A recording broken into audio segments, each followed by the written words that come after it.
कोडिला कान रे हे वाला रही ना शकूं दम विना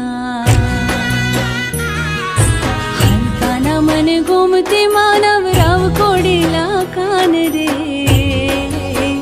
हे वाला रही ना शकूं दम